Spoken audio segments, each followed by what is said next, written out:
میں کہتا ہوں بھائی آپ بہت پیچھے ہیں نا, کتنے سال پیچھے ہیں؟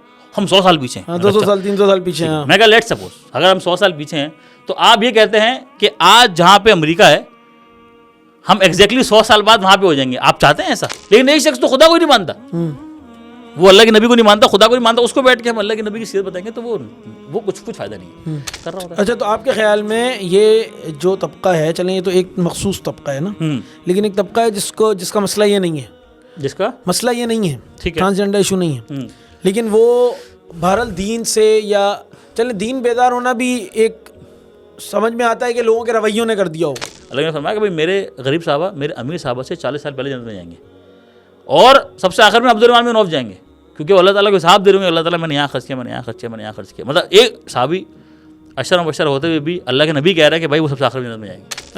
اس طرح کے فرد کو, آدمی کو جس کے اندر اس طرح کی, اس کو خواتین میں جانے کی اجازت دی تھی. ہاں, تو پھر ہوا کیا تھا کہ اس نے آ کے خواتین کی باتیں کرنا شروع کر دی. بولا جی اس سے انہوں نے, اب وہ بتا رہی ہیں کہ جی فلانا خاتون کے نا اس میں 2 بل آتے ہیں کمر میں, اب عربوں میں یہ خوبصورتی کا معیار ہے. صحیح. اللہ کے نبی کو آواز آئی, اللہ کے نبی بولا اس نے کیا بات بیان کی, اس نے یہ کہا.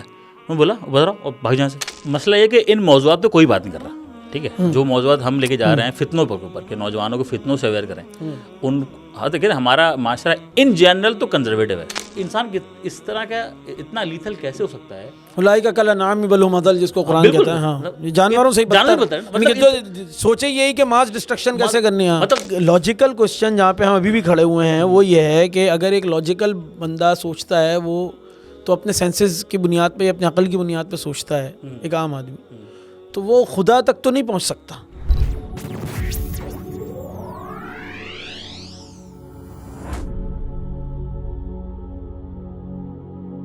السلام علیکم, میں جہانزیب رازی جاگ پوڈ کاسٹ کی ایک نئی ایپیسوڈ کے ساتھ آپ کی خدمت میں حاضر ہوں. آج کا جو موضوع ہے ہمارا وہ کافی کمپلیکیٹڈ موضوع ہے, اور اس وقت وہ پوری دنیا میں موضوع بحث بھی ہے.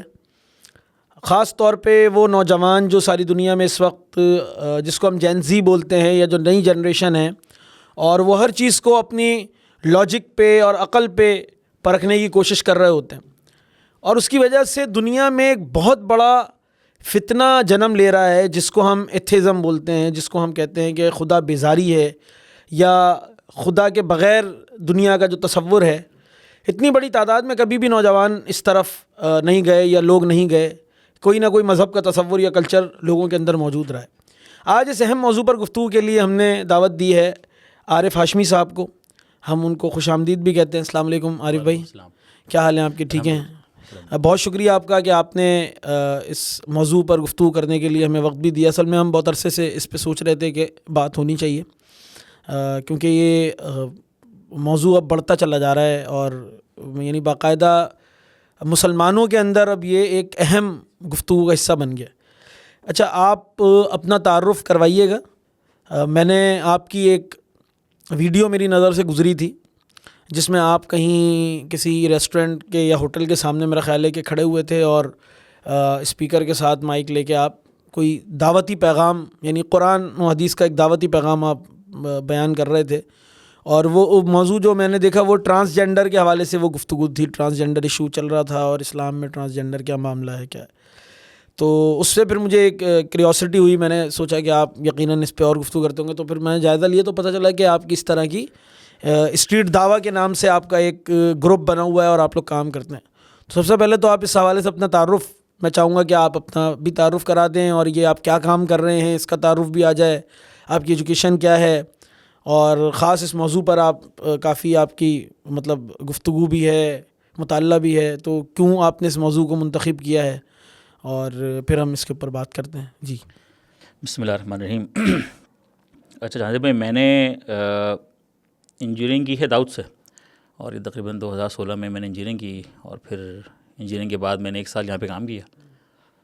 پھر میں جرمنی گیا, وہاں میں نے ماسٹرز کیا 2 سال. تو ان 2 سالوں میں جرمنی اور یورپ دیکھنے کا نا مطلب اتفاق ہوا. اچھا. تو وہ اس میں وہاں کا رہن سہن دیکھنے کو ملا, اور جو باتیں ہم سنتے تھے تو مجھے ہو بہو باتیں ویسے ہی لگی.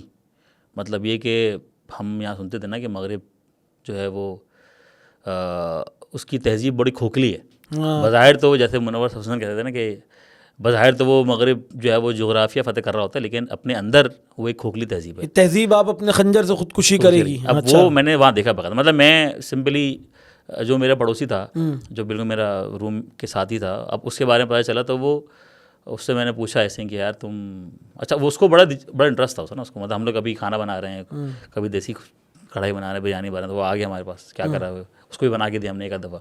تکے بنا رہا تھا اس کو بھی دیا. تو اس سے پھر ذرا باتیں کھلیں. اس نے پوچھا تم لوگ کیا کرتے ہو، اور رمضان کیا ہوتا ہے، اور عید تم لوگ کس طرح مناتے ہو، اور تم لوگ کیا فیملی سسٹم کس طرح سے ہوتا ہے. تو وہ بتانے لگا. اچھا وہ باقاعدہ نا وہ ہم لوگ کی شکل دکھ رہا تھا. اچھا جب آپ لوگ جواب دیتے ہم جواب دینا کہ یار تایا آتے ہیں، ماموں آتے ہیں، نانی آتی ہیں، ان کے یہاں جاتے ہیں، وہ ہمارے یہاں آتے ہیں. اچھا تو اس کی شکل بھی نا میں نے تھوڑی اداسی دیکھی. پھر میں نے اس کو تمہارا کیا حال ہے، تم لوگ کیا کرتے ہو، تم لوگ کہاں جاتے ہو کرسمس وغیرہ کے اندر. تو اس نے بولا یار اصل میں، پھر اس نے بتایا فیملی اسٹیٹس کہ ہماری فیملی جو ہے نا وہ نارملی 18 سال کے بعد ہم سب الگ ہو جاتے ہیں. تو امی اور ابو کی سیپریشن ہوئی بھی ہے، تو امی وہاں ہوتی ہیں ایک شہر میں، ابو ایک شہر میں ہوتے ہیں. تو کبھی امی میرے پاس آتی ہیں، کبھی میں ابو کے پاس چلے آتا ہوں. تو پھر مجھے کسی اور فرد نے بھی اپنے کلی کے حوالے سے بات بتائی. اس نے بھی ایگزیکٹلی سیم ٹو سیم یہ اسٹوری بتائی کہ وہ الگ رہتا ہے یا الگ رہتی ہے، اس کی اماں وہاں رہتی ہیں، ابا وہاں رہتے ہیں. آج ایک دن اماں ملنے آئی ہیں، پھر کبھی دن ابا ملنے آئے. تو ان کا پورا اسٹرکچر ایسے ہی ہے کہ ان کے یہاں اکا دو کا معاملہ نہیں ہے، بہت سمجھ لیں کہ کثیر تعداد کے اندر ان کا سسٹم ایسے ہی ہے. تو بہرحال مجھے ان 2-2.5 سالوں میں مطلب یورپ کا سلسلہ جو ماحول ہے وہ دیکھنے کا موقع ملا. پھر میں واپس آ گیا. واپس آنے کے بعد جو ہے میں نے میرا تعلق بیسیکلی الیکٹریکل انجینئرنگ سے، اور ہم لوگ یہاں پہ پاکستان کے اندر IC ڈیزائن کمپنی ہے، وہ ہم بیسیکلی اس کا حصہ ہوں میں. اور یہ سیمی کنڈکٹر انڈسٹری کہلاتی ہے، جو چپ بناتی ہیں کمپنیاں، چپ مینوفیکچرنگ کمپنیز کہتے ہیں. تو ہم لوگ بیسیکلی پاکستان کے اندر ہم ڈیزائن کر رہے ہیں. اور ہے یہ US بیسڈ اسٹارٹ اپ ہے، تو پاکستان میں ہمارا آفس ہے، لاہور میں، اسلام آباد میں. تو اس سے میرا تعلق ہے. اور بہت ہی سمجھ لیں کہ ایک پاکستان کے اندر چندی کمپنی جو کام کر رہی ہیں والا. اچھا تو پروفیشنلی میرا یہ تعلق ہے. اس کے علاوہ ہماری مختلف قسم کی جو ہے نا وہ انگیجمنٹس ہیں یوتھ کے ساتھ، نوجوانوں کے ساتھ. اصل میں ہوا ہے کہ ایک رمضان جو ہے نا وہ، اچھا کرونا کے ٹائم پہ نا بالکل سمجھ لیں کہ جب ٹائم بالکل ہر جگہ طرف سے نا بالکل ہی مایوسی تھی نا، کوئی ہوٹلس خالی ہیں اور لاک ڈاؤن کھل گیا اور لوگ مل نہیں رہے آپس میں. تو ہم نے سوچا کہ یار جو ہم خیر لوگ تھے، ہم نے بولا کیا کریں، مطلب نوجوانوں تک ہمیں دین کا کام تو کرنا ہے. تو ہم نے پھر یہ سوچا کہ یار ہم ایک کام کرتے ہیں کہ ہمارے سامنے نا یہ چائے ہوٹل ہمیں نظر آتے ہیں، وہاں پہ لوگ آنا شروع ہو گئے آہستہ آہستہ. ہم نے کہا ہم چائے کے ہوٹل پہ جاتے ہیں، وہاں ذرا گفتگو کرتے ہیں جا کے. تو ہم نے صرف ٹیسٹ کیا. اچھا ہم نے پہلے سوچا ہے کہ یار اگر ہم لوگوں کو خود دعوت دیں گے جی فلانا اسپاٹ پہ آ جائیں، ہم اس چیز پہ پڑھائیں بنے، تو نے کہا لوگ تو آئیں گے نہیں. تو ہم نے کہا ہمیں ماسز کو اگر اٹریکٹ کرنا ہے تو یار ہمیں لوگوں تک پہنچنا پڑے گا. تو ہم نے پھر یہ ڈیسائیڈ کیا کہ ہم جو ہے نا وہ اسپاٹس پہ جاتے ہیں. صحیح. اور رمضان میں ہم دیکھتے ہیں کہ اچھا ہم نے یہ بھی طے کیا تھا کہ ہم کھانے کے ریسٹورینٹ میں نہیں جائیں گے. اچھا ہم جائیں گے چائے کے ڈھابوں پہ، جہاں پہ لوگ صرف اور صرف ٹائم پاس کے لائے ہوتے ہیں نا. صحیح. گپ شپ مار رہے ہیں، بیٹھے وہ ایک کپ پینے کے لیے 2 گھنٹے بیٹھتے ہیں. تو ہم نے کہا ہم جائیں گے اور ہم جو ہے نا ان سے بات کریں گے. تو رمضان میں ہم نے پہلی دفعہ کیا پروگرام. اچھا یہ اب تک کا ہمارا سب سے پہلا ایکسپیرینس تھا. ہم نے کبھی کیا ہی نہیں کیا پبلک کا رسپانس کیا ہوگا، پبلک کیا کرے گی ہمارے ساتھ، بھگا دے گی ہمیں، سنے گی نہیں سنے گی، کیا ہوگا. تو ہم نے جب پہلا پروگرام کیا سورج سر کے اوپر، تو لوگوں نے بڑا اس کو سنا، غور کیا. پھر دوسری جگہ کیا، تیسری جگہ کیا، تو لوگوں نے بڑا اس کو نا اپریشیٹ کیا. کچھ لوگ آتے تھے چل کے یار آپ فلاں جگہ بھی آئے، ادھر بھی آئے کریں، ادھر بھی آئے کریں. تو ہم نے نا مختلف اوکیزنس کے اندر کرنا شروع. رمضان میں ہم کرتے تھے جی، رمضان سے پہلے استقبال رمضان کے اوپر پروگرام ہو گیا. اور پھر رمضان کے اندر جو ہے نا وہ پھر چونکہ رات جاگنے کی بات ہے، لوگ جو ہے نا وہ مسجدوں میں کم ہیں، ہوٹلوں پہ زیادہ ہیں. ہم نے بولا بھائی رات میں اگر 10-11-12 بجے بھی جو ہے نا وہ 12 بجے کے بعد ایک رش لگا ہوا ہے، تو ہم نے بولا بھائی ہم یہاں تک ان تک جو ہے وہ قرآن کا پیغام پہنچائیں. پھر ربیع الاول کے مہینے میں ہم نے سوچا کہ ہم سیرت پہ بات کریں. پھر جب محرم کا مہینہ آیا تو اس میں ہم نے جو ہے وہ حضرت حسین کی جو پورا واقعہ ہے واقعہ کربلا، اور سے ہمیں سبق کیا ملتا ہے، ہم کیا چیز لے سکتے ہیں، وہ حسینی کردار کیا ہو سکتا ہے ہمارا، وہ ہم لوگ نوجوانوں کو بتاتے ہیں. اور اس طرح مختلف اوکیزنس. اچھا وہ جو ویڈیو تھی وہ جو آپ نے دیکھی وہ غالباً تھی 2022 کی، ستمبر 2022 میں وہ ہوا جب ٹرانسجینڈر کا بل منظور ہو گیا. ٹھیک. تو ہم نے جو ہے نا وہ اپنے سینئر سے بات کی کہ بھائی ہمیں جو ہے نا یہ اس میں بات کرنی ہے. حالانکہ انہوں نے بڑا اعتراض بھی کیا کہ یار یہ ٹرانسجینڈر کا بل تو اتنا واہیات ہے، اور جب آپ اس بارے میں جا کے بات کریں گے تو کتنی واہیات بات ہوگی پبلک کے اندر اگر بات. ہم نے بولا بھائی مسئلہ یہ کہ یہ تو قانون بن گیا، اور اگر ہم اس کو کریکٹ نہیں کریں گے، لوگوں کو بتائیں گے اس کے خلاف نہیں، لوگوں کو اکٹھا کریں گے یا اویئرنیس نہیں پھیلائیں گے، تو وہ کسی اور طرف ذرائع سے جو ہے نا وہ انفارمیشن لیں گے اس کی. لہٰذا ہم نے ان کو کنوینس کے خیر ہم گئے. تو ہم نے جب پروگرام کرنا شروع کیا تو آپ یقین مانیں گے ہم ایک پروگرام کر رہے تھے. وہ پروگرام تھا ڈسکو بیکری پہ. ڈسکو بیکری جو ہے نا وہ اس وقت علاقہ تھا عالمگیر صاحب کا جو پی ٹی آئی کے ایم این اے بھی تھے. اور اتفاق سے اس بل کے اوپر جو ہے وہ جو 4-5 جماعتیں تھیں جس میں پیپلز پارٹی کی بھی خواتین تھیں, پی ٹی آئی کی بھی خواتین تھیں, نون لیگ کی بھی خواتین تھیں, سب خواتین نے مل کے یہ بل پرپوز کیا تھا. تو اس جگہ پہ کھڑے ہو کے ہم نے جب اس کو ریفیوٹ کیا اور اس کو کنڈیم کیا اور لوگوں کو اویئر کیا تو باقاعدہ وہاں سے ہمیں اسٹینڈنگ اویشن ملا. اچھا, مطلب ہم لوگ 2 منٹ کے لیے تھے یار یہ اسٹینڈنگ اویشن نہیں مل سکتا ہمیں, یار کیا آپ نے بڑی اچھی بات کی. اچھا ہم نے ظاہر اس کو لوگوں کو بتایا کہ بھائی کہ ہم اس کو شروع اس طرح کرتے ہیں کہ بھائی قوم لوط پہ عذاب کی جو کیفیت ہے وہ ہم نے. اچھا ہوتا کیا جب آپ کوئی بات شروع کرتا ہے لوگوں کے سامنے تو آپ پہلے ہی کوئی واقعہ شروع کریں نا تو لوگوں کی توجہ آپ کی طرف آتی ہے. تو ہم نے وہ واقعہ جو قوم لوط پہ عذاب کی جو سچویشن تھی نا ہم نے وہ کریٹ کی تو لوگوں کی توجہ ہمارے پاس آئی. تو پھر ہم نے جب لوگوں کو بتایا کہ بھائی اس سوسائٹی میں مسئلہ یہ تھا کہ اس سوسائٹی میں یہ گناہ عام ہو چکا تھا اور ہمارے یہاں اس گناہ کو عام کیا جا رہا ہے. صحیح. اور یہ تو باقاعدہ قانون ہو گیا ہے کہ کل کو کوئی بھی بندہ جائے خواتین کے باتھ روم میں چلا جائے گا اٹھا کے بولے گا بھائی ہم روکیں بھائی کہاں جا رہا ہے, وہ بولے گا بھائی میں تو عورت ہوں, اپنا ایکس کارڈ دکھا دے گا, میں وہ خواتین کے سوئمنگ پول میں چلے جائے گا, سوئمنگ پول ٹائمنگ کے اندر چلے جائے گا. تو ہم نے مطلب اس طرح کی بہت ساری باتیں کی. پھر ہم نے یہی بتایا کہ صحابہ کرام کے دور کے اندر یہ ہم جنس پرست جو تھے ان کی سزائیں کیا تھی. ہم نے یہ سزائیں بیان کی ہیں پبلک میں, مطلب کوئی یہاں تک کہ ممبر سے بھی نہیں بیان کی جاتی, اتنی سخت سزائیں تھیں اس وقت. حضرت عمر نے کیا کیا, حضرت ابو بکر صدیق نے کیا کیا ہم جنس پرستوں کے ساتھ, حضرت علی نے کیا کیا. یہ ہم نے باقاعدہ اسٹریٹ دعویٰ کے اندر لوگوں کو بتایا کہ بھائی صحابہ کرام یہ کام کرتے تھے, ہم ان کو پروٹیکشن فراہم کر رہے ہیں اس طرح کے لوگوں کو. تو لہٰذا وہ ہمارا ایک سمجھ لیں کہ بہت زیادہ ہی, اور وہ ویڈیو بھی تھی نا اس ویڈیو کا. اچھا ہماری ایک ہم کرتے یہ تھے کہ ہم نے طے کیا کہ بھائی ہم لوگ ویڈیو نہیں بنائیں گے. اچھا ہاں, اس پورے اسٹریٹ دعویٰ کی ہم ویڈیو کچھ نہیں شوٹ کریں گے. کیونکہ ہوا یہ کہ ہم نے جب شروع میں ایک آدھ ویڈیو شوٹ کی نا تو ہماری توجہ زیادہ تر ویڈیو میں اس میں لگی رہتی تھی کہ یار میری آواز صحیح آ رہی ہے, میرے فولیہ صحیح ہے, میں صحیح نہ دیکھ رہا ہوں, آواز آ رہی ہے. اس چکر میں ہمارا پورا سرگرمی نہ ضائع ہو جاتی تھی. تو ہم نے تنگ آ کے بولا یار ویڈیو کو دفعہ کریں. اگر ہمارا کانٹینٹ اتنا جاندار ہو جائے گا یا ہماری بات اتنی اچھی ہو جائے گی تو وہ خود بخود ہمیں نظر آ جائے گی کیا ہوا. لیکن ایک بہت انٹرسٹنگ واقعہ ہوا, آپ کو بتاتا ہوں ہوا کیا. ہوا ہے کہ مطلب اچھا ہوا ہے کہ یہ والی جو پوڈ کاسٹ تھی, یہ جو ہماری ویڈیو تھی یہ ہوئی تھی حسن اسکوائر جو بیت المکرم مسجد کے ساتھ, بلکہ اردو یونیورسٹی کے بیک سائڈ پہ مسجد عثمان ہے, اس کے بعد ہوٹل بنا چاہے گا, ہم نے وہاں کیا تھا پروگرام. ہم لوگ پروگرام کر کے واپس ہی آئے تو مجھے ہمارے ایک صاحب ہیں بڑے یہ اچھے عزیز ہیں ڈاکٹر اظہر چغتائی, ان کی میں نا میری فیس بک پہ نا مجھے ٹیگ ہوا. میں نے دیکھا کہ یار یہ میرے پاس اظہر چغتائی کی ٹیگ ہے. میں دیکھا, میں نے کہا یار یہ تو میں ہی کھڑا ہوں. اور کوئی رینڈم بندہ تھا جس نے ویڈیو بنائی ہوئی, کوئی حسن کر کے کوئی صاحب تھے, تو انہوں نے مجھے ویڈیو ٹیگ کی. اچھا میں نے پھر ویڈیو کھولا نا تو اس ویڈیو میں ایک کوئی رینڈم صاحب تھے حسن کر کے, تو ان کی پروفائل تھی. اس میں نے بتایا بھی میں رات کو 12 بجے ایک ہوٹل بیٹھا تھا, کوئی چند نوجوان آئے اور انہوں نے جو ہے نا وہ کچھ اسٹینڈیز کھڑی کی اور اسپیکر شروع کیا اور انہوں نے جو ہے نا نوجوانوں سے مخاطب ہو گئے اور جو فتنوں میں بات کر رہے تھے جس میں ٹرانسجنڈر کا بھی فتنے کے اس پر انہوں نے بات کی اور ہمیں چاہیے کہ ہم اس طرح کے نوجوانوں کو انکریج کریں یہ کریں. تو انہوں نے مجھے اس میں ٹیگ کر دیا. اچھا میں نے اس ویڈیو کو زیادہ کوئی فری لفٹ نہیں کرایا, میں نے چھوڑ دیا اس کو. اتفاق سے صرف 3 دن بعد مجھے ایک رینڈم پیج پہ وہ پوسٹ نظر آ گئی, رینڈم پیج پہ ایگزیکٹلی میری ویڈیو, لیکن وہ کسی اور بندے کو, ایک صاحب ہیں نوید الیاس فدا, وہ کوئی سوشل ورکر ہیں, میں بھی نہیں جانتا ان کو. وہ ایک رینڈم ان کی وہ پوسٹ چل گئی, وہ مجھے کسی نے شیئر کی باقاعدہ. اچھا 3 دن بعد اس پہ جب میں نے دیکھا کہ اس پہ جو ویوز تھے وہ کوئی 6.5 لاکھ ویوز تھے 3 دن کے اندر.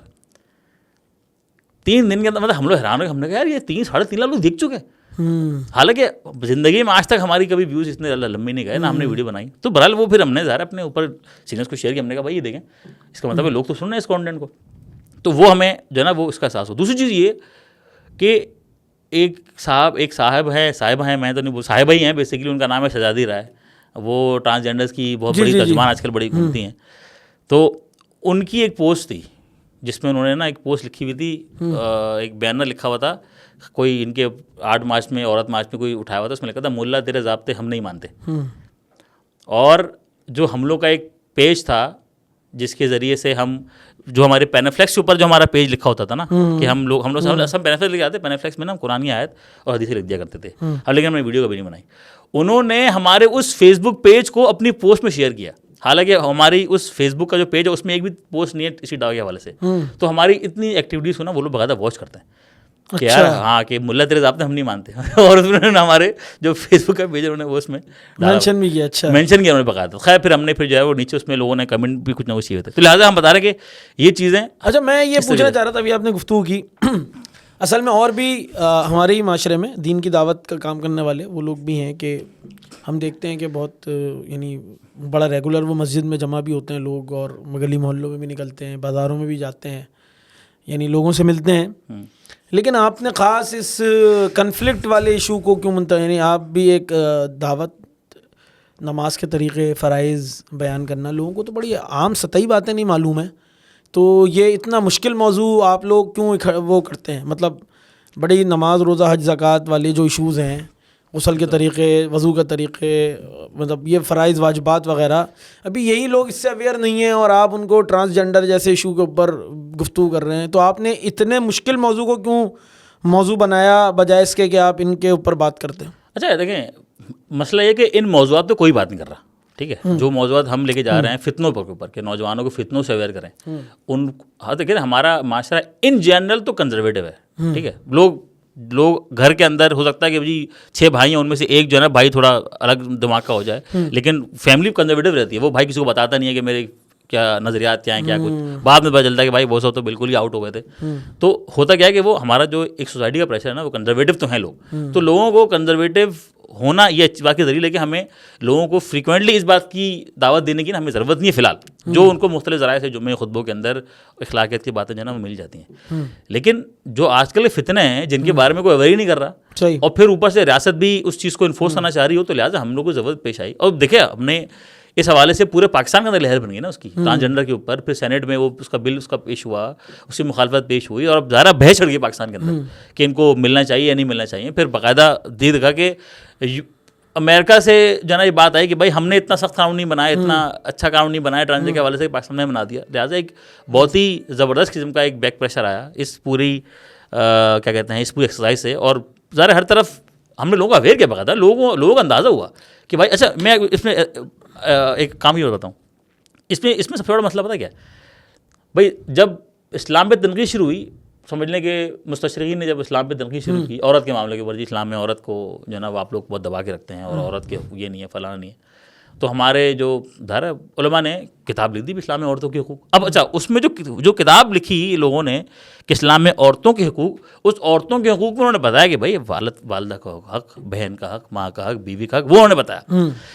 پبلک نے یہ سمجھا بھائی اسلام عورتوں کے بھی حقوق دیتا ہے اور اسلام مردوں کے بھی حقوق دیتا ہے. تو جب اسلام عورتوں کے بھی حقوق دے رہا ہے, مردوں کو بھی حقوق دے رہا ہے, تو بھائی ٹرانسجنڈر کو بھی تو حقوق ہونے چاہیے.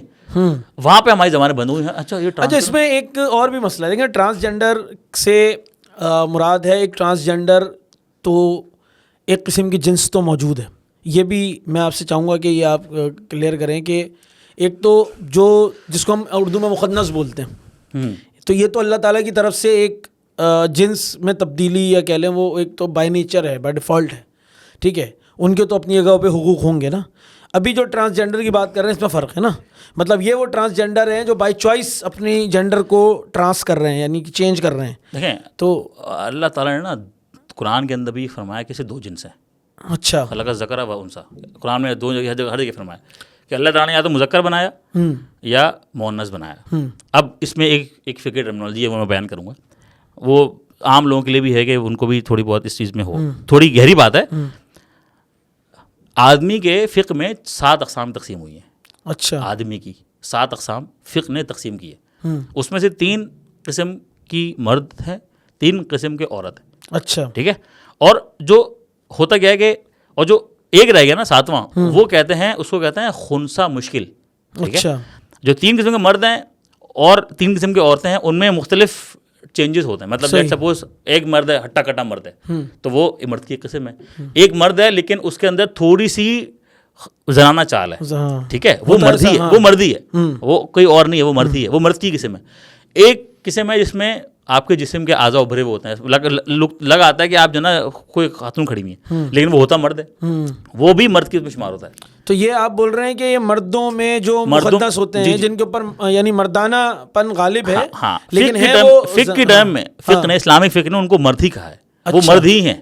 بس دیکھیں اللہ کا حکم ہے نا کہ بھائی یا تو مرد یا عورت ہیں. اب ہمارے سامنے جب چینجز آئے تو اب فقہ نے ڈرائیو. میں نے کہیں غالباً مولانا مودودی کی کتاب پردہ میں مولانا نے اس کو ایک ریفرنس دیا ہے کہ اللہ کے نبی صلی اللہ علیہ وسلم نے کسی اس طرح کے فرد کو, آدمی کو جس کے اندر اس طرح کی, اس کو خواتین میں جانے کی اجازت دی تھی. ہاں تو پھر ہوا کیا تھا کہ اس نے آ کے خواتین کی باتیں بیان کرنا شروع کر دیں. بولا جی اس سے انہوں نے اب وہ بتا رہی ہیں کہ جی فلانا خاتون کے نا اس میں 2 بل آتے ہیں کمر میں. اب عربوں میں یہ خوبصورتی کا معیار ہے. صحیح. اللہ کے نبی کو آواز آئی, اللہ کے نبی بولا اس نے کیا بات بیان کی, اس نے یہ کہا. انہوں نے بولا بتا رہا بھاگ جہاں سے.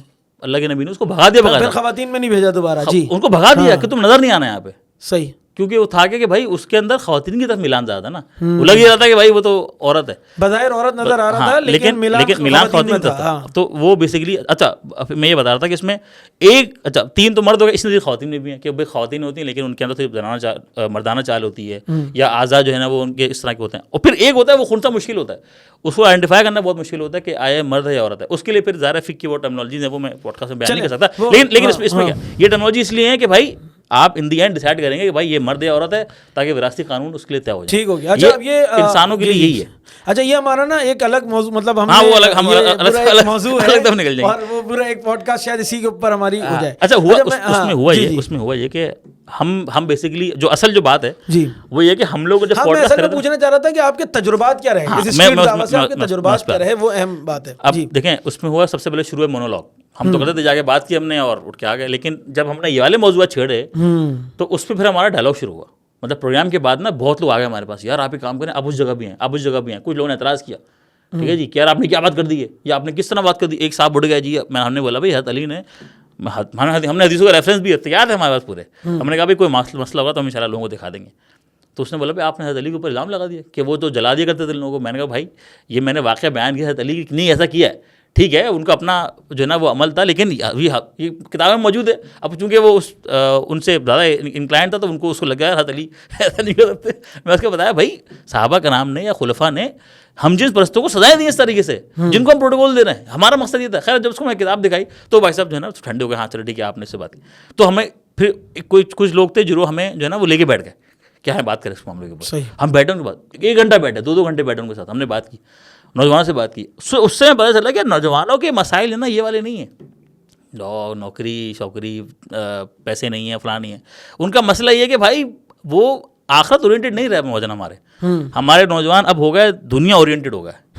ہمیں ہم نے جو اس کا جو وہ نکالا نا, جو ہم نے اس کا رزلٹ نکالا وہی نکالا. ہم نے ایک پوڈ کاسٹ کی رمضان کے مہینے میں, جب یاد ہے عمران خان صاحب کی حکومت ختم ہوئی تھی, تو ایک بہت لہر جل گئی سوشل میڈیا کے اندر کہ عمران خان نے جو ہے نا وہ UN کی اسمبلی کے اندر اللہ کے نبی کا ناموس کا مقدمہ پیش کیا. ہم نے کہا بھائی دیکھیں کیا مقدمہ پیش کیا انہوں نے. تو انہوں نے جو ہے نا وہ کیا کہتے ہیں اللہ کے وہ انہوں نے جو بات بیان کی وہ انہوں نے ہیومنسٹک پیرا بیان کی. اچھا ہیومنسٹک میں اس طرح کہتا ہوں, اس کو آسان سمجھنے کی بات ہے جی. جیسے ایک محلہ ہے, اس محلے کے اندر میرے گھر میں چھوٹا بھائی بھی ہے, اور محلے میں اندر کسی سے اس کی لڑائی ہو گئی. اب وہ جو شخص ہے وہ میرے بھائی کو مابینی گالیاں دے رہا ہے, ٹھیک ہے. تو اب میرے اوپر ذمہ داری کیا بنتی ہے, یا تو میں اس کا منہ توڑ دوں, چپ کراؤں کیا کر رہا ہے بھائی خاموش رہا, نہیں تو میں اس کا منہ توڑ دوں. میں اس کو یہ تو نہیں بولوں گا نا یار دیکھو بھائی تم بھی انسان ہو یہ بھی انسان ہے, تمہاری بھی ماں ہے اس کی بھی ماں ہے. کوئی تمہاری ماں کو گالی دے گا تو تمہیں اچھا لگے گا, لہٰذا اس کی ماں کو گالی دے گا اس کا دل دکھتا ہے, اس کی ماں کو گالی مت دو پلیز. یہ ہوتا ہے ہیومنسٹک پیراڈائم میں بات کروں گا میں. تو خان صاحب نے ایگزیکٹلی UN کے اندر یہ بات کی کہ مسلمان ہیں وہ اپنے نبی سے محبت کرتے ہیں, جب آپ ان کے نبی کی توہین کرتے ہیں تو ان کے دل دکھتے ہیں, لہٰذا ہم آپ سے ریکویسٹ کریں گے کہ آپ ان کے نبی کو برا. اصل میں ان سے زیادہ تو مغرب کو جانتا بھی کوئی نہیں. ہم نے بتایا لوگ, ہم نے بولا بھائی آپ اس بات پہ اتنے چوڑے مت ہو, اتنے خوش مت ہو کہ عمران خان صاحب نے کو بہت تیر مار لیا. میں نے کہا بھائی اس سے اچھی بات تو مسرت مرسی نے کی تھی, اور اس نے کلیئر کٹ بات کی کہ من یحبہ نحبہ, مطلب جو اللہ کے نبی سے محبت کرے گا ہم اس سے محبت کریں گے, جو ان سے محبت نہیں کرے گا تو ہم بھی سے محبت نہیں کریں گے. ٹھیک ہو گیا. اچھا تو ہم نے یہ بات لوگوں کی ہم نے یہ بات عمران خان کی حکومت جب اس کا ایک بہت ہی سمجھ لیں کہ لاوا پکا ہوا ہے, ہم نے یہ بیان کی ہے باقاعدہ.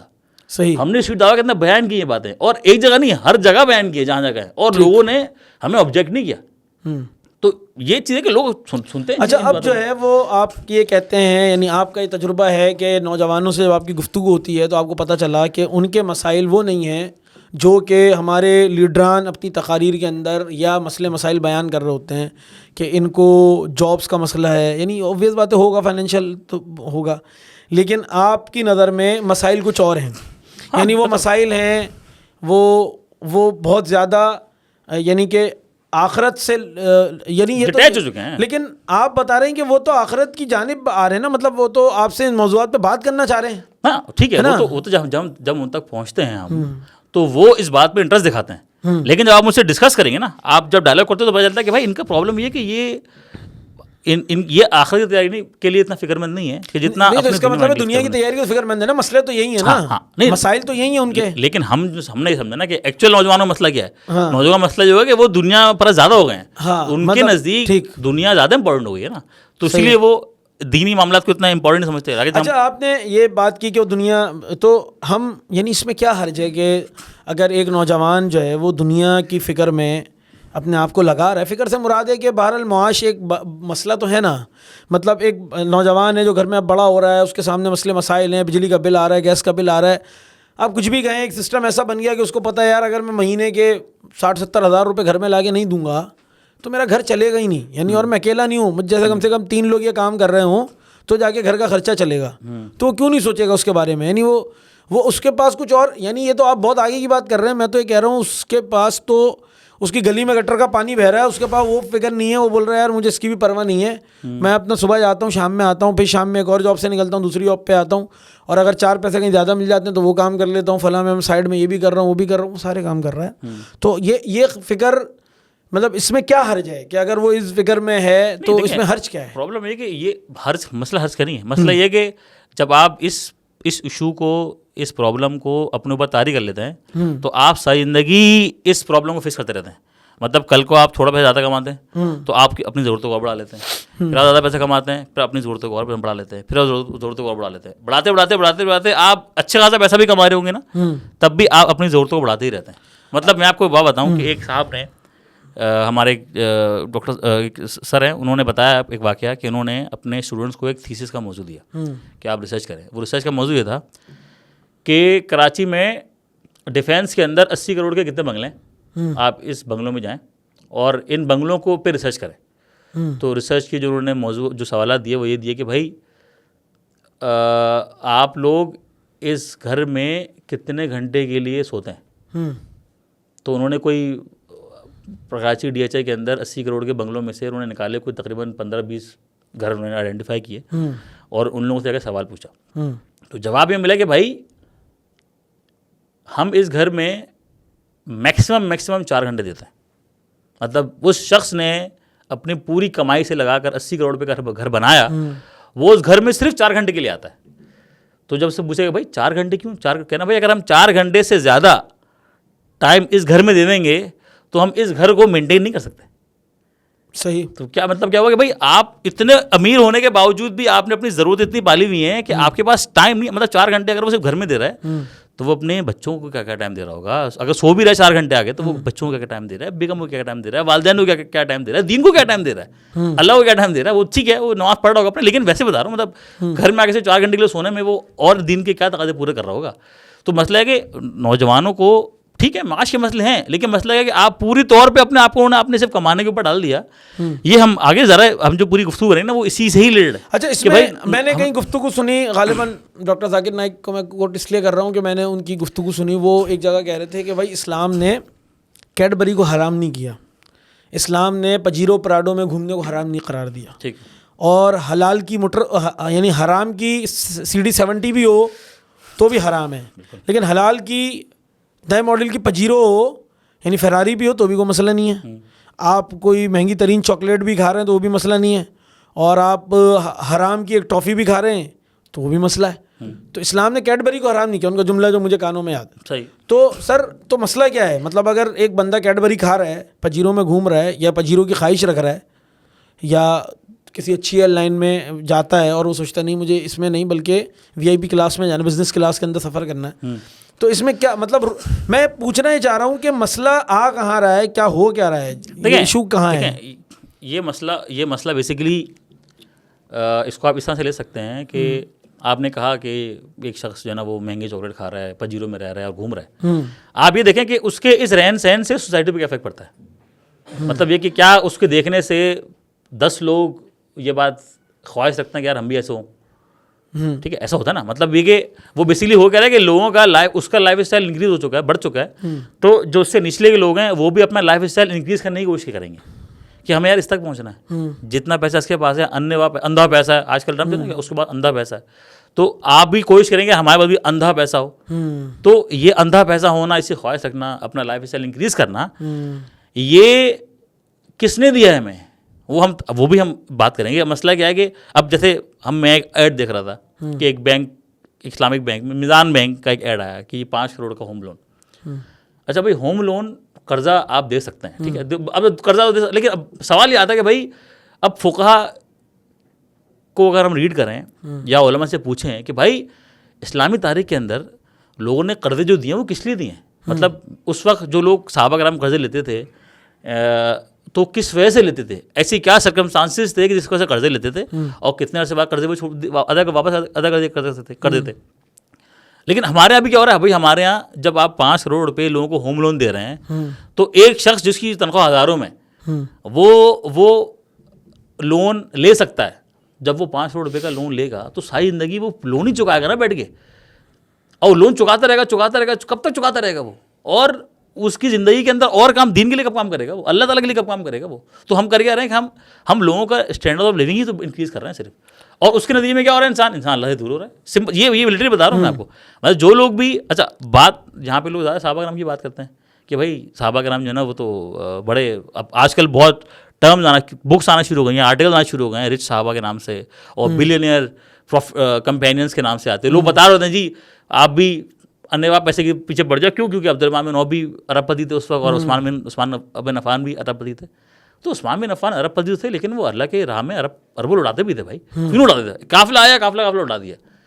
میں اس کی مثال سے یہ تو بھائی دیکھیے, جیسے مختلف دکانیں, کریانے کی دکان, ایک محلے کے اندر بہت ساری دکانیں کھلی ہوئی ہیں, لیکن ہوتا ہے کہ ایک دکان میں بڑی اچھی چل رہی ہوتی ہے, اس پہ اللہ نے ہاتھ رکھا ہوتا ہے. اب اس کا ہوتا کیا ہے کہ ہر بندہ دکان والا جو ہے نا وہ دن میں 10 لاکھ روپے کا سامان لا رہا ہوتا ہے, لیکن اس بندے ساتھ ہوتا یہ کہ اس بندے کی دکان میں سے اچھا سامان اس دن نکل جاتا ہے, لوگ خرید لیتے ہیں آگے, نیکسٹ دن وہ اور جو نا سامان اپنا منگوا لیتا ہے, نیکسٹ دن اس کو اور اس کا بکری ہو جاتی ہے.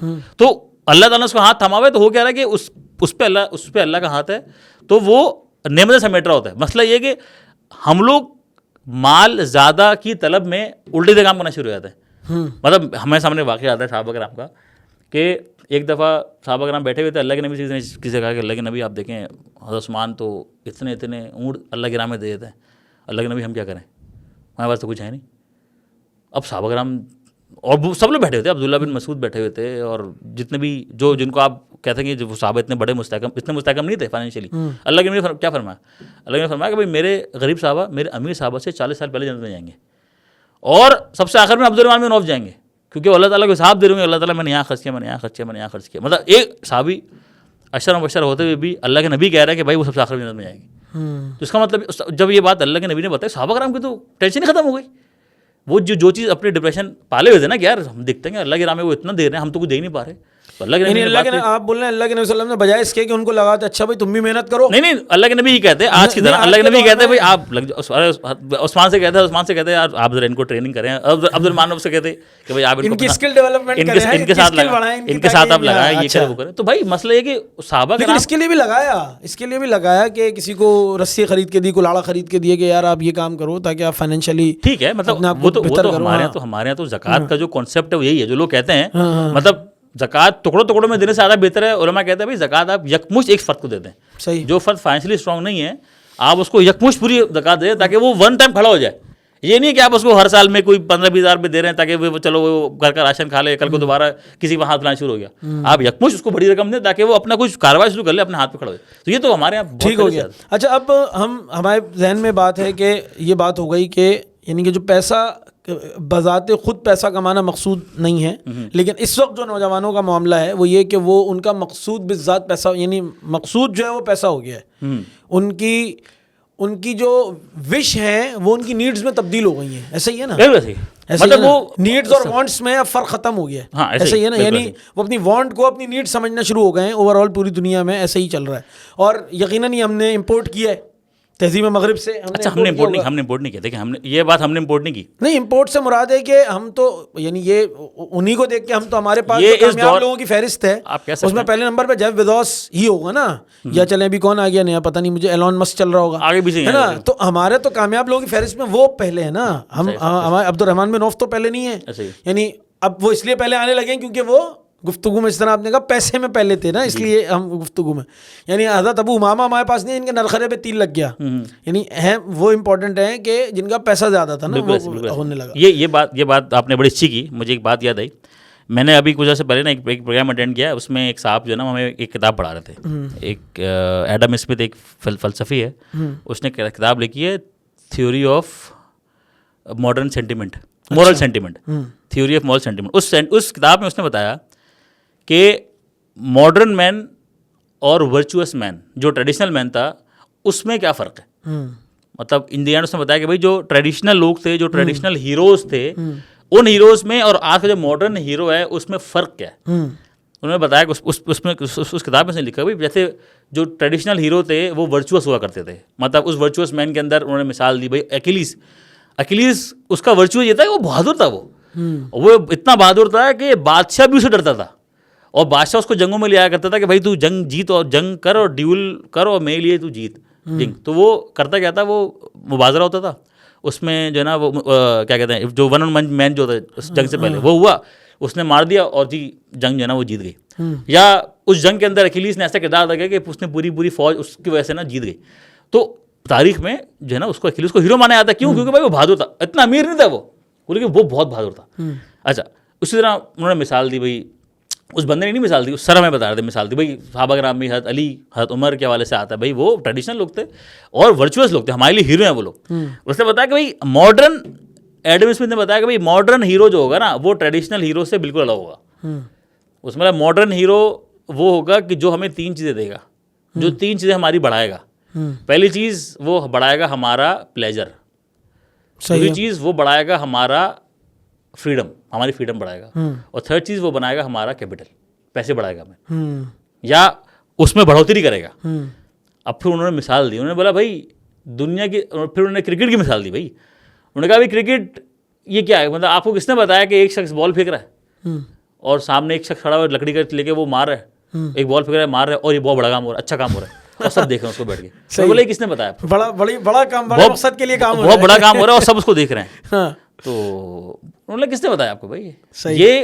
اچھا انہوں نے بولا اچھا لیٹ سپوز اگر کمنٹری نہ ہو نا تو کوئی دیکھے ہی نہیں اس پروگرام کو, آپ کمنٹری کے بغیر کرکٹ دیکھ سکتے ہیں. ہاں واقعی بالکل ایسا لگے گا گیم چل رہا ہے. تو آپ کمنٹری میں ہوتا ہے کہ جی وہ اس نے بال کرا دیا, او جی چھکا مار دیا اس نے, تو کمنٹری بھی اسی لکھی گئی کہ بھائی آپ اس کو دیکھتے رہیں ذرا, اور اس کے چکر میں جو بیچ میں ایڈ آتے رہتے ہیں وہ وہاں دھندا چلتا رہے. لیکن انہوں نے بولا بھائی آپ کسی ایک بندے نے نا ہیرو کا نام, انہوں نے شروع میں پوچھا کہ آپ کے ہیرو کون, کسی نے بولا محمد رفیع, کسی نے بولا جی عمران خان, کسی نے بولا بابر اعظم, وراٹ کوہلی. تو انہوں نے بولا بھائی یہ دنیا نے ایسے ہیرو کبھی نہیں دیکھے تھے کہ جن کو ایک دن آپ سر پہ چڑھائیں اور دن گالے دینا شروع کر دیں. کہہ رہا ورچوئس مین جو تھا, جو ٹریڈیشنل ہیرو تھا, وہ ہمیشہ کا ٹریڈیشنل ہیرو تھا. بھائی حضرت عمر ہمیشہ کے ہیرو ہیں, اب تک قیامت تک ایکلیس ہے ابھی تک ہیرو ہے. بھائی وہ کچھ اس کے پاس کچھ پیسہ نہیں تھا, لیکن وہ لڑتا تھا, اس کا ورچو تھا لڑائی کرنا. حاتم طائی کا ورچو سخاوت تھا, وہ ہمیشہ زندہ رہا. لیکن یہ کیا ہے کہ آج بابر اعظم چل گیا تو ہیرو ہو گیا, اگلے دن بابر اعظم گیا تو وہ زیرو ہو گیا. کہہ رہا یہ کیوں ہوا. پھر انہوں نے بولا بھائی جو ایڈم اسمتھ نے کہا تھا نا کہ ہیرو وہ ہوگا جو میرے پلیجر کو میکسیمائز کرے. جس دن آپ کا کرکٹ دیکھ کے پلیجر میکسیمائز ہوتا ہے نا, آپ کہتے ہیں یار مزہ آ گیا بابر کی بیٹنگ دیکھ کے, رضوان کی بیٹنگ دیکھ کے مزہ آ گیا, آپ کہتے ہیں یار یہ ہیرو ہے.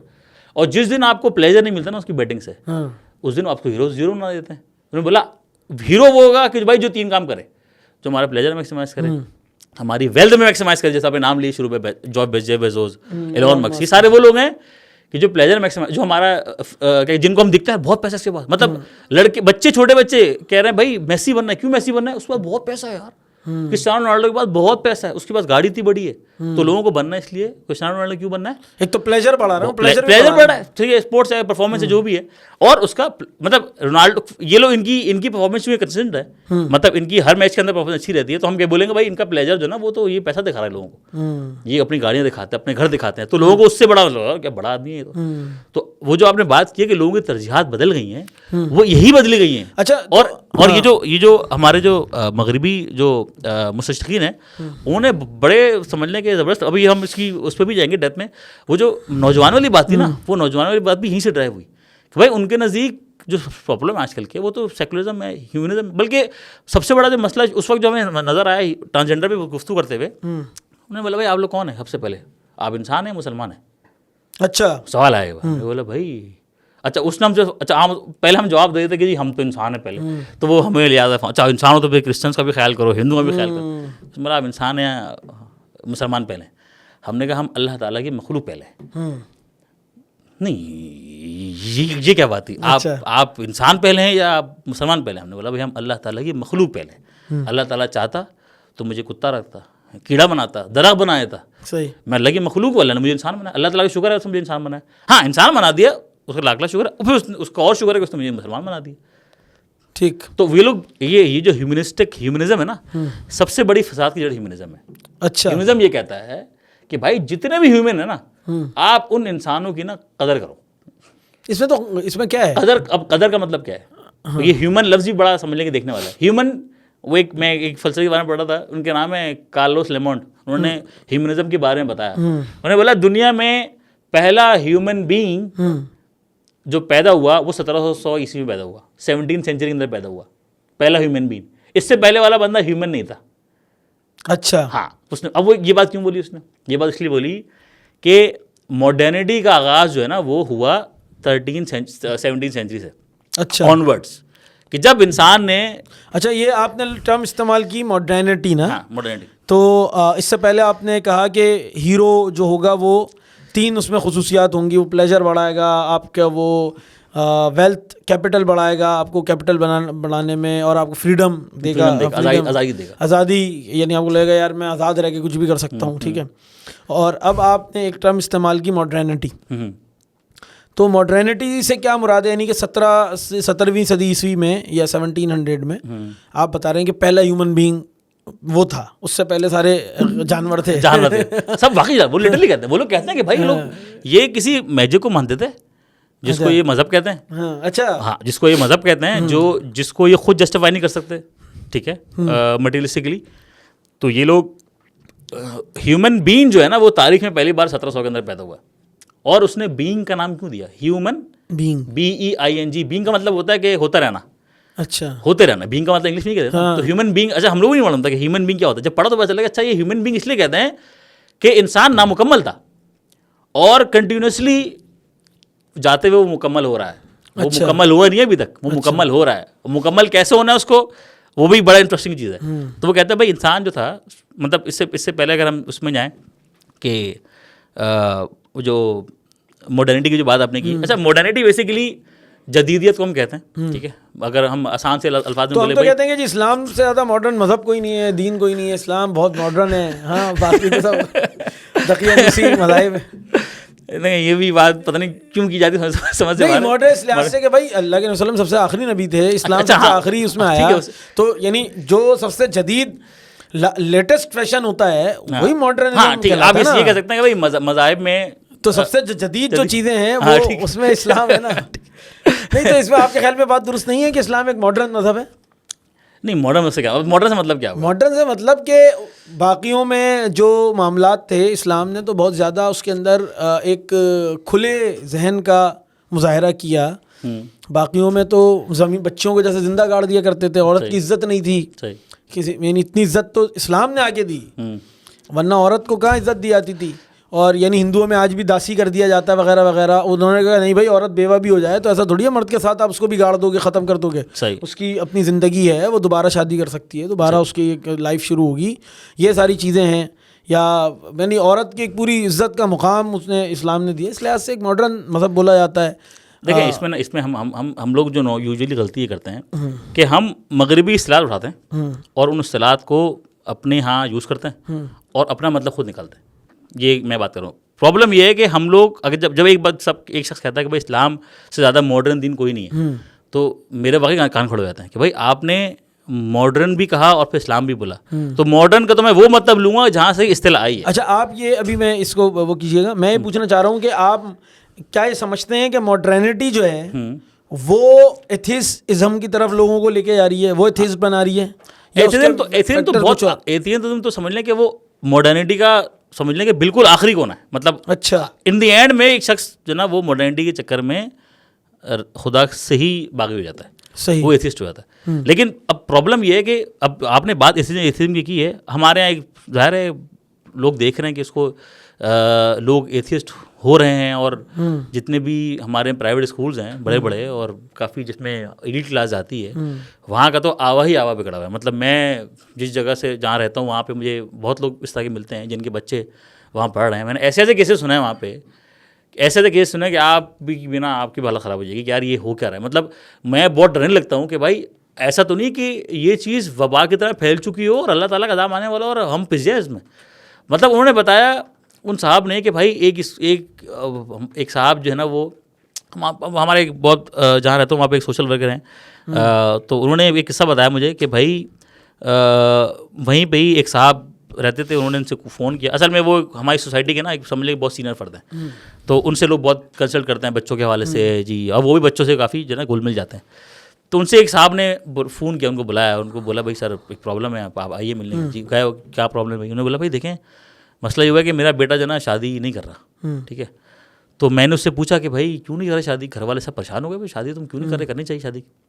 وہ جی 2 سال 3 سال 4 سال 6 سال ہو گئے, 6 سال ہو گئے, ہم اس کو پوچھتے رہے ابھی تک بھائی شادی کر لے, کیوں نہیں کر رہا شادی کریں. کل اس نے بتایا کہ بھائی شادی میں کر رہا ہوں. اچھا انہوں نے کہا چلو اچھی بات ہے, کر رہا ہے شادی. بھائی کیا کر رہا ہے, کس سے کر رہا ہے؟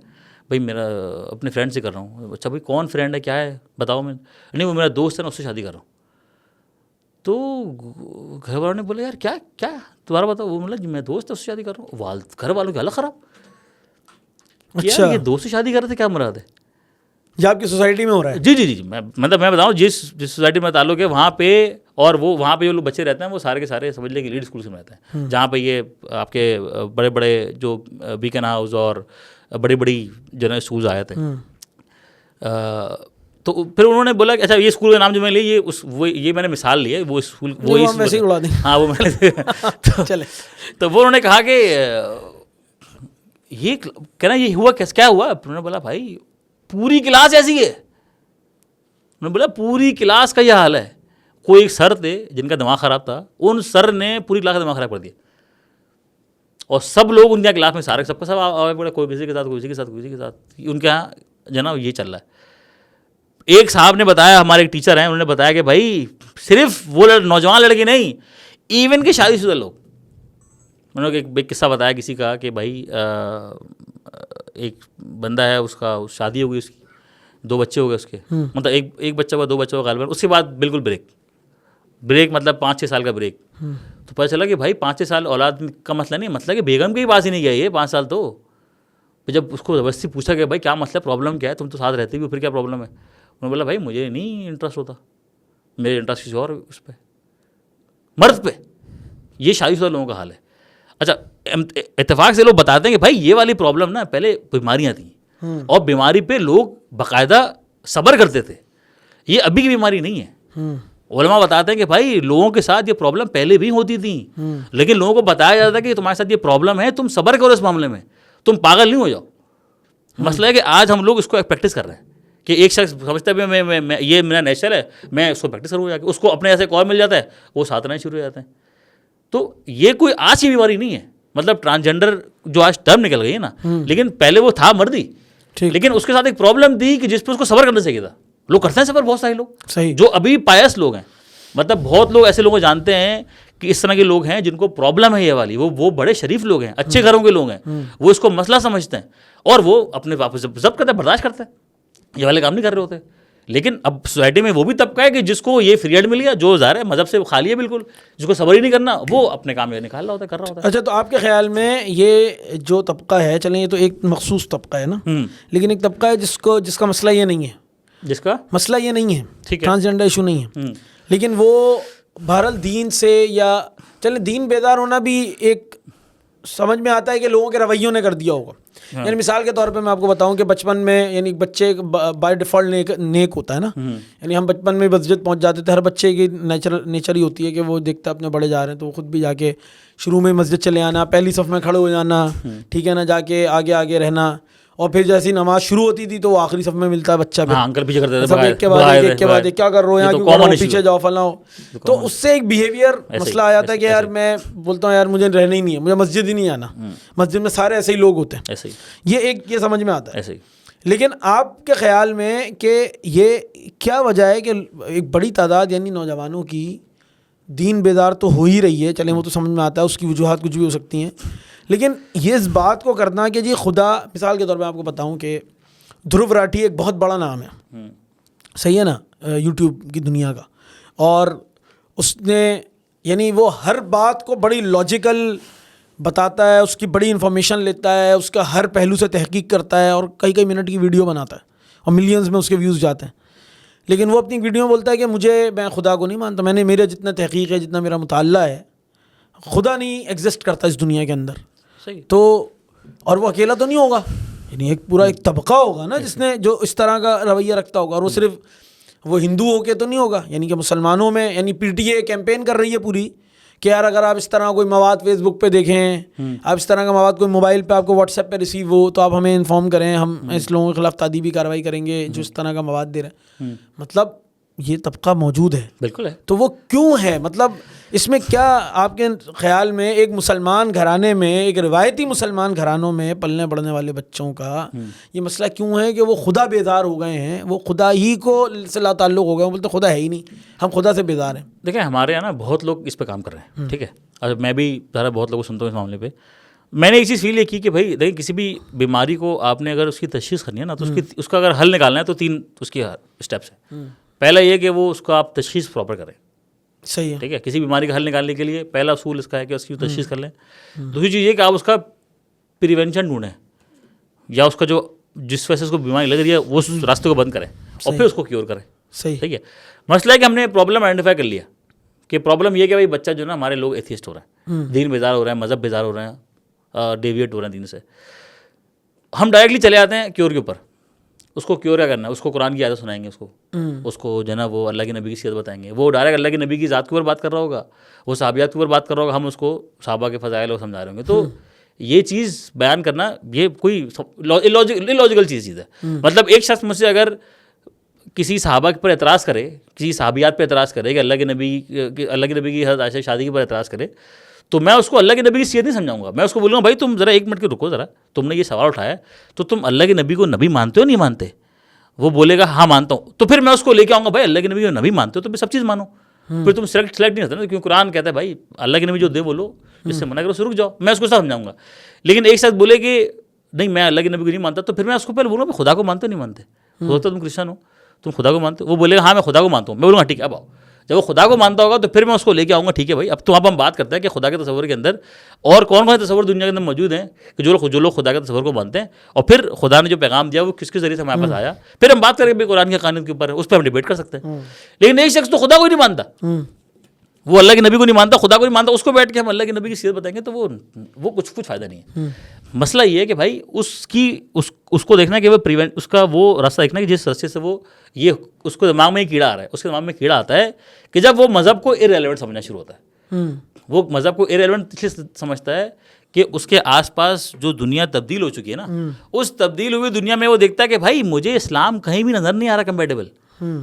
اسلام تو بالکل ہی ایک الگ سا مذہب ہے. اسلام تو ہمیں بہت چیزوں پہ صبر کی بات کہتا ہے, اسلام ہمیں قناعت کرنے کی بات کہتا ہے. اسلام جو ہے وہ پروگریس کو اتنا انکریج نہیں کرتا, وہ تو ڈسکریج کرتا ہے کہ بھائی آپ نے اتنی پروگریس کی تو پیچھے نہیں جانا. اسلام تو آخرت اورینٹڈ والا دین ہے. دنیا کا جو پورا سسٹم ہے, جو ہمارا انوائرمنٹ ہے, وہ ہمیں بتا رہا ہے بھائی تم دنیا اورینٹڈ بنو, تم اتنے پیسے کماؤ, تم اتنے پیسے کماؤ, تم اتنے بڑے بڑے گھر کی جدوجہد کرو, تم سارے دن جو نا وہ اپنا اس کام پہ لگاؤ, تم کو بڑا کام کرو. وہ آپ آج کل ہم دیکھتے ہیں شارک ٹینک کے اوپر لوگ بات کر رہے ہوتے ہیں آپ میں یار وہ اسپارک نہیں ہے. مطلب وہ جو شارک بیٹھا ہوتا ہے وہ اس کو ریجیکٹ لیے کرتا ہے کہ یار آپ نے جو اپنی اسٹڈی بتائی ہے نا, مجھے لگتا ہے کہ آپ میں وہ چاہت نہیں ہے زیادہ کمانے کی, آپ نے بہت کم آنکھ لگائی ہے, آپ نے کم از کم اتنے بولنے چاہیے تھے. تو بیسیکلی یہ پورا رویہ جو ہے ہمارا وہ لوگوں کو بھاس چیز کے اوپر ہے نا, بھائی آپ میں زیادہ مارو, زیادہ کماؤ, زیادہ کچھ کرو. تو اب وہ جو بندہ ہے, جو لڑکا ہے یا کوئی بھی بچی ہے, لڑکی ہے, وہ یہ دیکھتی ہے کہ بھائی یہ پوری دنیا جو اتنی تبدیل ہو چکی ہے, اس تبدیل کے اندر اسلام تو میرے پاس, اس جدید دنیا میں اسلام کہیں لا نہیں کرتا. اس کو اسلام یا دین یا خدا اس پورے جدید سسٹم سے ارریلیونٹ لگتا ہے. کیوں ارریلیونٹ لگتا ہے؟ کیونکہ وہ اس کے اندر اس جدید سسٹم کی مروبیت زیادہ ہے. تو ہم لوگ جو کام کرتے ہیں نا, وہ ہم اس جدید سسٹم کی مروبیت کو ختم کرتے ہیں.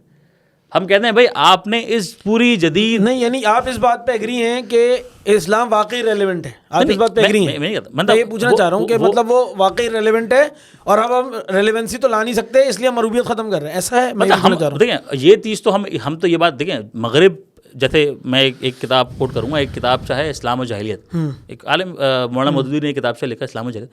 اس میں نے جاہلیت کے کچھ وہ بتائیں, اقسام بتائیے, جاہلیت راہبانہ, جاہلیت مشرکانہ, اور ایک انہوں نے بتائی جاہلیت خالصہ.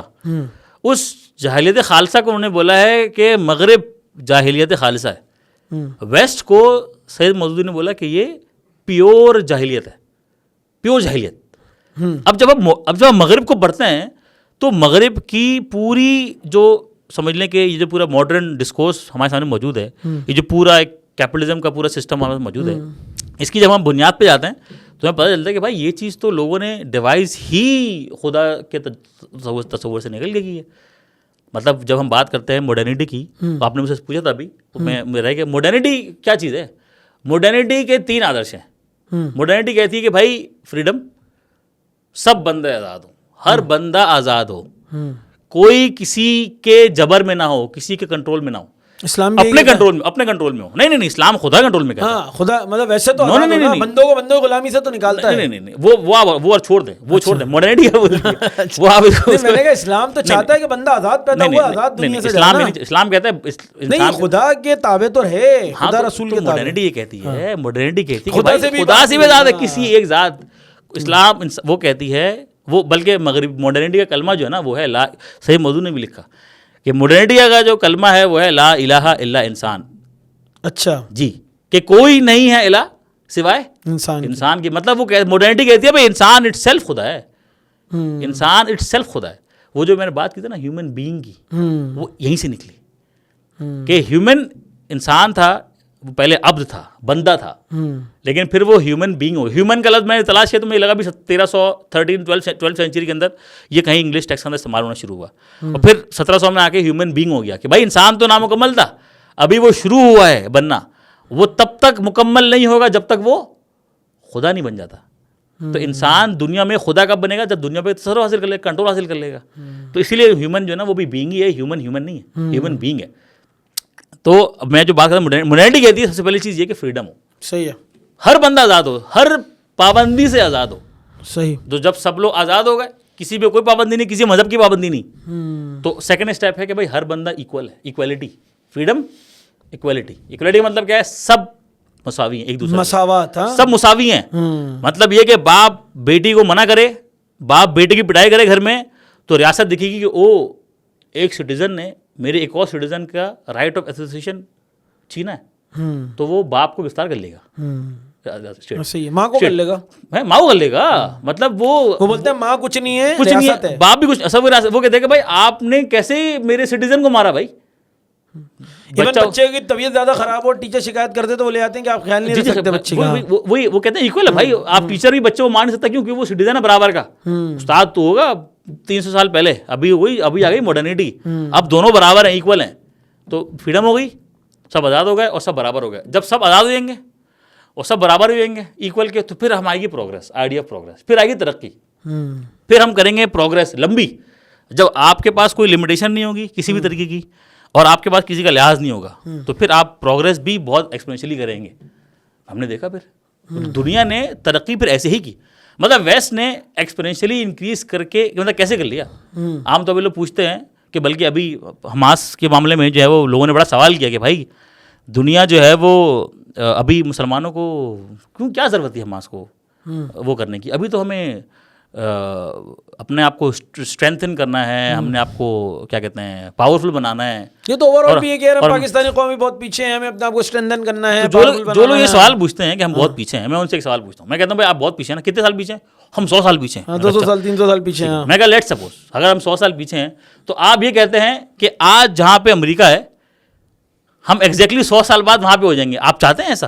جب پوچھتا ہوں میں کسی سے, اب آپ بتائیں کیا آپ ایسا چاہتے ہیں کہ جی آج سے 100 سال بعد ہم وہیں ہو جہاں پہ آج امریکہ ہے؟ نہیں چاہتے. کیوں نہیں چاہتے؟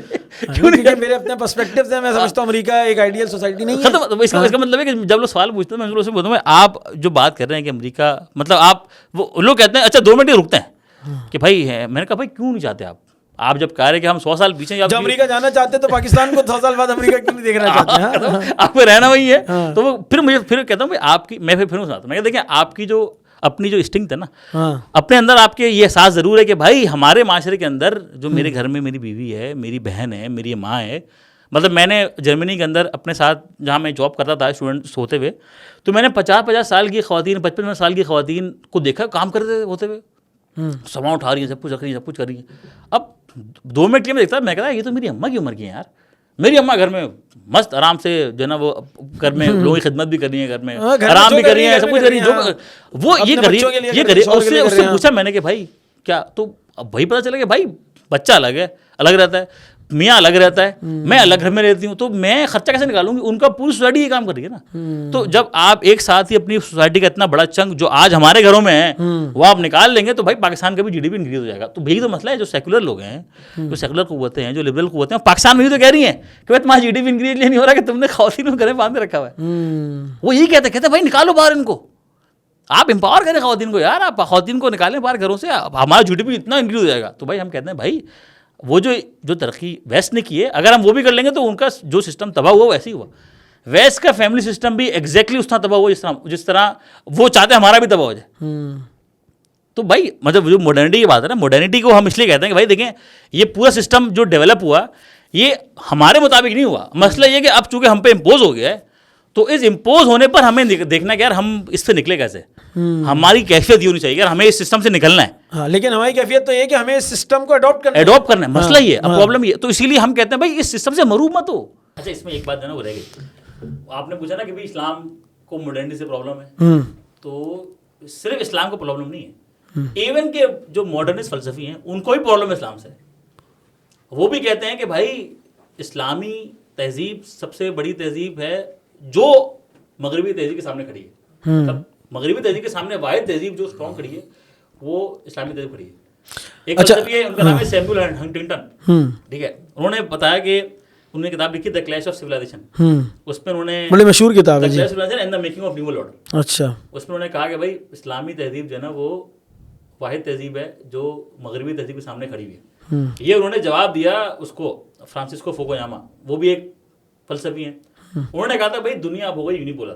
1989 میں شاید دیواریں بلند گری ہے نا, اس کے بعد ذرا دنیا کیپٹلسٹ ہو گئی. تو انہوں نے بولا بھائی اب جو ہے نا دنیا یونیپولر ہے اور اب صرف اور صرف کیپٹلزم ہی چلے گا دنیا میں, واحد دین ہے کیپٹلزم. جس کا جواب دیا سیموئل ہنٹنگٹن نے کہ بھائی نہیں, اسلامی تہذیب ہے نا وہ بالکل ایک. اچھا اب ہم یہ بات کر رہے تھے, میں ایک بات, کیپٹلزم کی بات انہوں نے کیوں کی, مطلب اب انہوں نے بتایا کہ کیپٹلزم یہ ہے کہ وہ آپ کو ابھارتا ہے. اچھا کیپٹلزم بیسیکلی صرف اور صرف ایک ازم نہیں ہے, وہ پورا دین ہے. ایسا ہی ہے, اسلام کے مقابلے میں ایک دین ہے. مطلب وہ صرف فائنینشیل سسٹم نہیں ہے. کیپٹلزم آپ کی ایک ایک چیز کو کیٹر کرتا ہے. وہ آپ کی پرائیویٹ زندگی, وہ آپ کی اجتماعی زندگی, وہ آپ کے سیاسی معاملات, وہ آپ کے معاشرتی معاملات, وہ آپ کے معاشی معاملات, ایون کہ اسٹیٹ کے معاملات, وہ سب کیپٹلزم ڈیسائڈ کرتا ہے کیا ہونا چاہیے. تو اس کا موٹا موٹا جملہ کیپٹلزم کیا, کیپٹلزم کہتا ہے انسان سے کہ you have to produce more and more so that you can consume more and more so that you can earn more and more. وہ کہتا ہے بھائی آپ زیادہ سے زیادہ آپ کماؤ گے تب کہ جب لوگ زیادہ سے زیادہ کنزیوم کریں گے, اور لوگ زیادہ سے زیادہ کنزیوم کب کریں گے, جب آپ زیادہ سے زیادہ پروڈیوس کرو گے. تو آپ پروڈیوس کرتے جاؤ, پھر اس چکر میں جا رہا ہے بینکنگ کا نظام آیا سامنے, لوگوں کو فنڈز جاری ہوئے, آپ کو انویسٹمنٹ ملتی ہے, سب کچھ ملتی ہے. تو یہ پورا جو سٹا اور سود کا جو نظام چل رہا ہے نا, یہ چلی پورے کیپٹلزم سسٹم کو سپورٹ کرنے کے لیے. ٹھیک ہو گیا. جو میں نے آپ کو 3 چیز گنوائی نا, فریڈم,